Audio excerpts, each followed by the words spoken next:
Tudo bom, Naninho? Passa pra onde até hoje? Já ouviu aqui a moda aqui? Tô A bem. senhora sabe o que é isso aqui, dona Aninha? Não. Sabe não? Deixa eu tirar aqui para explicar para meus amigos aqui do Facebook.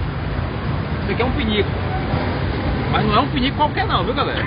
Não é um pinico qualquer. Olha, mandei buscar esse pinico nos Estados Unidos, em Boston. Tá vendo aqui, ó? Tá certo? É um pinico em 4D. Sabe para que serve, pessoal? Não.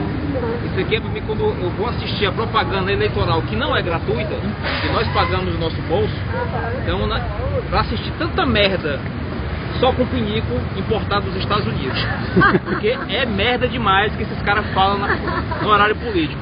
Eu não sei como é que as pessoas aguentam. Então, a minha forma de proteção foi comprar esse pinico nos Estados Unidos, na cidade de Boston, né? Tecnologia avançada que nem no Brasil tem ainda de 4D.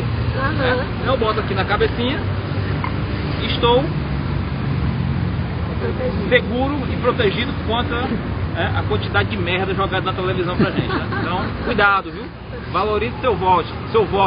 Valorize seu voto. Não sei parar mais, não.